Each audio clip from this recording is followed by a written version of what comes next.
نذارم شبم با یه دختر بشن، بزن زیر گریه چشات تر بشن، بذار چشماتو خیلی آروم رو هم بزن زیر. بله سلام علیکم. سلام. چاکرم. آقای شیری بفرمایید. خسته نباشید. من محمدی ام از آکادمی پاپ صدای برتر موسیقی ایرانیان مقیم مرکز مزاحمتون میشم. از کجا؟ از آکادمی پاپ صدای برتر موسیقی ایرانیان مقیم مرکز. چقدر اسمتون طولانی. در خدمتتونم. بفرمایید. به خدمت عرض شدم که ما آقا یه کلاسایی داریم، میخوایم که یه سری هنرجو هستن، به عنوان میخوایم کلاس پاپ برای اینها بذاریم. خواستیم شما رو به عنوان استاد برای این هنرجوها قرار بدیم. بعد این شرایطش چجوریه؟ والا من که به عنوان استاد نمیتونم قرار بگیرم، میتونم به تو هنرجوهاتون کار بستم. اگر صداشون خوب هستش و اینا میتونید به من معرفی بکنید، شما اگر اسپانسرشون هستی. نه میخوام که حالتی چیز باشه دیگه، یادشون بدید که اینا بخونن دیگه، توی آکادمی ما آموزش بدید به اینها. آموزش به من در خدمتتون هستم. آموزش. بعد اینها یه سری مثلا جوون هستن که مثلا علاقه دارن به موسیقی پاپ و بعد نمیدونم سبک عاشقانه و اینا، جدیدن فازا تغییر کرده میدونی که اینا فقط به قولی هیچی استعداد ندارن، یعنی استعدادشون در حد صفر شما در نظر بگیر. آره هیچی حالشون نمیشه از موسیقی، فقط دوست دارن که معروف بشن. فقط دوست دارم معروف بشن. آره دیگه. بعد اینکه استعداد ندارن کی تشخیص داده؟ خودم دیگه. اینا خیلی صداشون آخه بده. یکیشون هست صداش مثل تقریبا مثل خورناس خرس میمونه، انقدر این مواد مصرف میکنه. حقیقت آقای شیری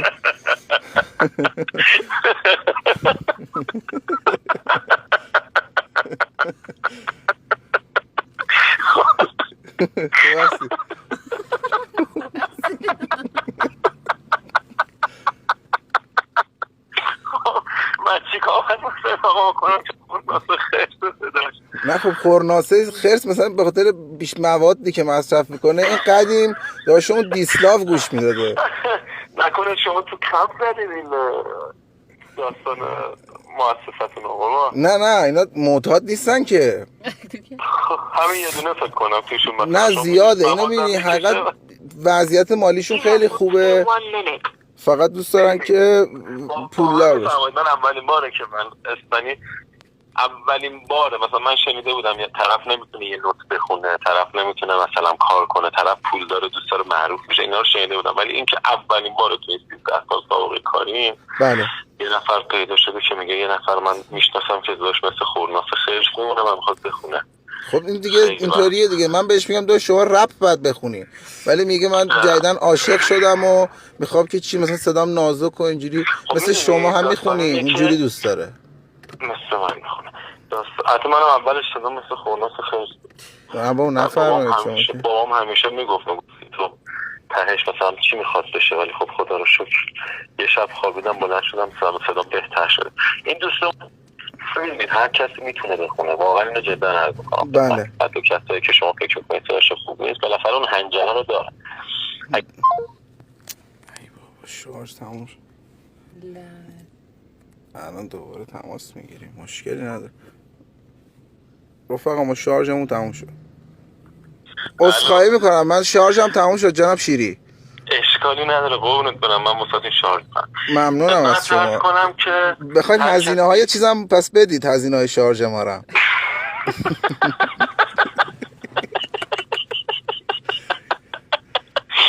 خدمت عرض کنم که هر کسی این هنجره رو داره. خب شما الان میتونی مثلا واسه ما به قول یارو گفتنی اینا رو آموزش بدی، چون واقعا صداشون میگم بده ها. بله میتونم آموزش بدم. استعدادشون در حد مثلا یه بچه‌ای که تازه شروع کرده حرف زدن. درسته. سطح توقعاتشون یه خورده از خودشون بیارن پایین و اگر یه مقدار پشت کارشون رو بیشتر کنن قبل از خوندن باید بالاخره آموزش بدن. اگر آموزششون به ثمر رسید میتونن تصمیم بگیرن که بخونن یا نخونن. خب بعد به قول شما میتونم من از شما خواهش کنم که این صدای شما در حال ضبط شدن هستش توی سیستم پرونده‌ای ما، میتونم خواهش کنم یه خورده برای ما بخونید که ما این صدای شما رو حالا ان شاءالله یه قرار بذارید دیدن نزدیک من بعد بخونم. خب نه اگر زحمت بکشین الان بخونید بعد تشریف بیارید تو آکادمی موسیقی پاپ صدای برتر ایرانیان مقیم مرکز. احساسم اینه که شما حالا یا طرفداری یا میخوای اذیت کنی. ما که طرفدار شما هستیم آقا. آره من ولی مثلا نداره، من واسه دل خودت میخونم. خب مثلا یه موزیک خونده بودید میگید یکم راه برو، خیلی زیبا بود. ولی فکر نکن ایستگاه منو گرفتی. خب من برات میخونم. بله اگرم کسی داری که میخوای کمکش کنم تو موسیقی اینا کمکش میکنم، ولی تهش نگو من ایستگاه رضا شیری گرفته بودم. حقیقت خودم هم دوست دارم آقای شیری خواننده بشم. اونو من نوکرتم هستم. 8 میلیون تومان 8 میلیون هزینه‌اش داشت نوکرتم. آره عزیزم اگر اون این که میخوام خودم خواننده بشم قابل قبوله، ولی 8 تومن بده. الان صدای من به نظر شما چه جوریه؟ مثلا شما حرف ببین، شما 8 میلیون بده حرفم بزنی من صدا آهنگ در میارم. انقدر یعنی پیشرفت کردن بچه‌ها. نه جدا اگر علاقه به خوندن و اینا داشته باشی کمکت میکنم. خیلی از بچگی من اذیتم نکن. آره 8 میلیون قسطی هم میشه بدیم؟ قسطی نه، نصفش اول میتونید پرداخت کنید، نصفش آخر کی؟ آخر ماه. آخر از چی؟ نه ولی جدا اگر اذیت داری میکنی اب نداره، اذیت کن. خب ولی نه بابا چه اذیت، ما حقیقت پرونده هم داریم. بفرمایید ما حالا صدای شما داره ضبط میشه. حالا ما کدوم آهنگو دوست داری بخونم برات؟ یه دونه بود حقیقت رفیقم شب اول عروسیش گذاشت، خیلی خوب بود. نمیدونم اگه عروسی بوده یا آدم جدید بوده. دقیقاً این با دوست دخترش ازدواج کرده بود حقیقت آقای شیری. جدا نشده که ایشالله. چرا شدن دیگه، الان دیسلاک گوش میده خودکشی کرد. من 3 ماه این آهنگو دادم بیرون که گرفتش جدا شده. بچه‌ها پیش فعالن دیگه، سریع کار انجام میدن. خب باشه گوش کن. یه آدم جدید اومد تو زندگیم، قول داده بشه کل زندگیم. یه آدم عجیب عوض کرده منو، تو چشم نگاه کرد و گفت که نرو. یه آدم جدید اومد تو زندگیم، رفته تو قلبم و شده زندگیم. یه آدم مثبت و خیلی مهربون، بیا جونم واسه تو فقط بمون. خوب آقا ببین براوو براوو اکسلنت اکسلنت. پرام ریخت آقای شیری. آقا زنده باشی. اصلا این تحریرهایی که من میزنی یه لحظه منو برد دوران جوانی، دوران جاهلیت. اون موقعی که میخوندی؟ آره اون موقعی که تو هموم و اینا میخوندم واسه خودم. ببین این واژه خورناس خرس خب درسته واژه‌ای بود که توسط شما وارد موسیقی پاپ ایران مقیم مرکز شد. نه وارد دایره لغات من شد. خب و از این به بعد هر کسی ببینم که مثلا داره خوندن اذیتم میکنه حتما اون استفاده میکنم، اینو شک نکن. آخه هست صداش میدونی حالت اینجوریه، مثلا یه حالت اینجوری الو حالت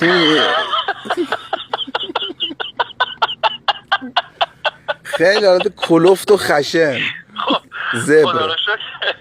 خدا رو شکر الان یه سبکی شده برای خودش. آره دیگه این بیشتر میدونی تو آره یه آهنگ با این سبک بخون خودت برای من. مثلا همین که شما خوندی اینطوری میخونه اون. بخون انشالله.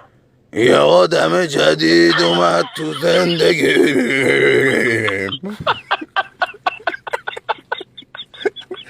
اینو میتونی روش کار کنی حل شه اینجوری صداش اینطوریه.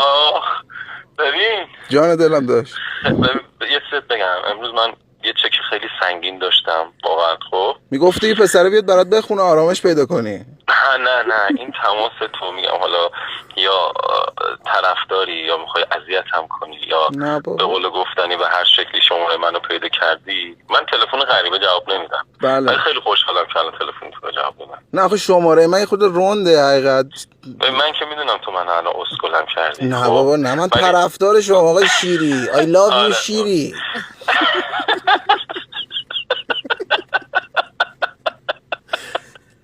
ولی یه ست بگم من که میدونم اون داستانی که من از مؤسسه و اینا همش داری اذیت میکنی، ولی واقعا یعنی باور کن به همچین تماسی تو زندگی من نیاز داشتم. وای من یعنی به شما کمک کردم الان. به روحیم و به اینکه شبم حداقل ادامه امشب هم میشه 8 میلیون همش هم اولش میگیرم. داشت شما الان کنسرت هم بالاخره تئاتر هم میخوای بری اونجا خود بخندی یا یه هزینه بدی؟ من شمارت سیو میکنم. من انشالله اگر خدا بخواد و دعای خیر تو که انقدر دلت پاکه و مشتی هستی نوکرتم بکنه 15 اسفند کنسرت همه. من به تو قول میدم که 15 اسفند دعوتت میکنم خود تو یک مرسی شیری واقعا مثل شیر میمونی آقای شیری. ولی حالا که میگی طرفدارمی یک شنبه همین هفته یا آهنگ جدیدم ازم پخش میشه. خیلی آهنگ قشنگه. مرسی بیبی آی لاو یو. خودم برات میفرستمش. اصلا الان سیوش میکنم شماره تو تلگرام برات همین الان میفرستم قبل پخش. ببین لطفی که تو در حقم کرده ای مادرم نکرد. ای مهربان تر از پدر و مادرم شیری.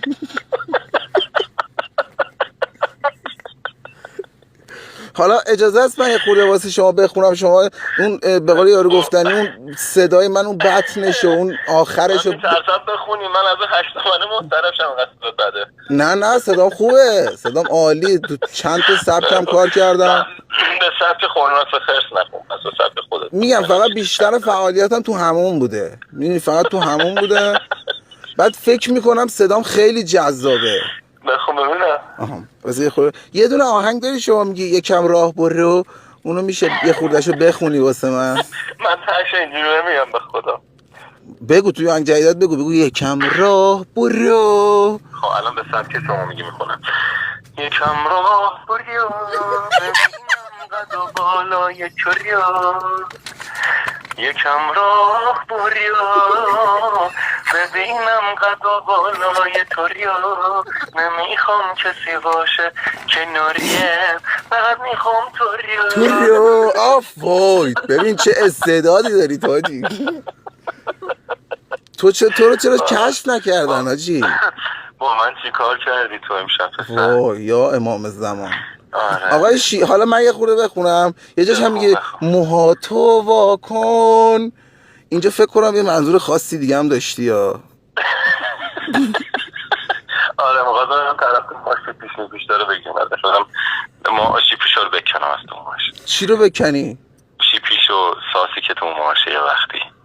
اوه وای تو دکترم هستی شیری؟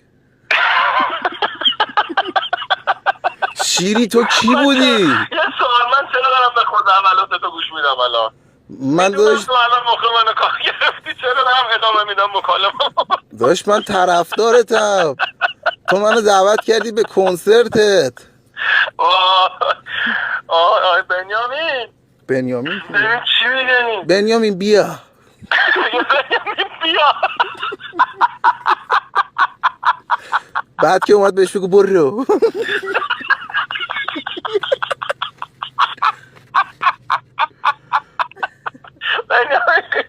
آقای شیری بچه اومد بهش بگو برو.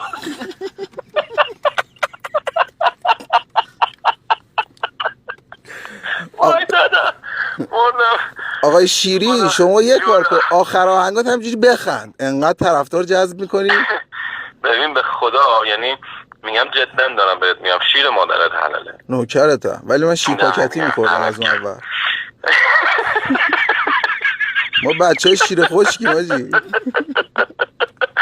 خدا حفظت کنه. دمت گرم. نوکرتم بابا یک شنبه جدا یک شنبه آهنگ لج کردم حتما لج هم کردی پس چرا آهنگات آجی یه جوریه که مثلا یه دونش عاشقانه است ندمنه یه دونش نه یه جوری آهنگ میخونم که طرف میاد شاد شه با آهنگ یه آهنگ بهش میدم که یارو میگه ای چطور میگه اون میخور به دیوار. پراش میریزه آجی. آفرین. خب الان یعنی شما طرفدارات حالا عاشقانه گوش میکنن یا مثلا ناراحت کننده یا مثلا رفتی؟ من که طرفدارم تو اصلا داری میگی طرفدار باور میکنی من تو رو الان به چشم طرفدار نمیبینم. به والله حالا جدی میگم یعنی من تو رو به عنوان یه کسی میبینم که به من لطف داره. میدونی همین که حالا خواستی حالا اذیت کنی یا هر چی هم که شماره منو گرفتی مرسی عزیزم. مرسی. طرف من کسی رو یعنی من خودم در حدی نمیبینم که حتی اینو جانم دارم جدا واقعا جدا میگم اصلا نمیبینم که مثلا طرفدار داشته باشم، چون طرفدار یعنی چی؟ یعنی کسی که تو رو توی بهترین لحظات، تو بدترین لحظات، توی شیرین ترین لحظات تو رو شریک کرده دیگه. طرفدار نمیشه، تو همراه میشه گفته اینا، میدونی؟ تو احساس بکنی طرفدار داری، خودتو واسهشون میگیری، بعد اون موقع مثل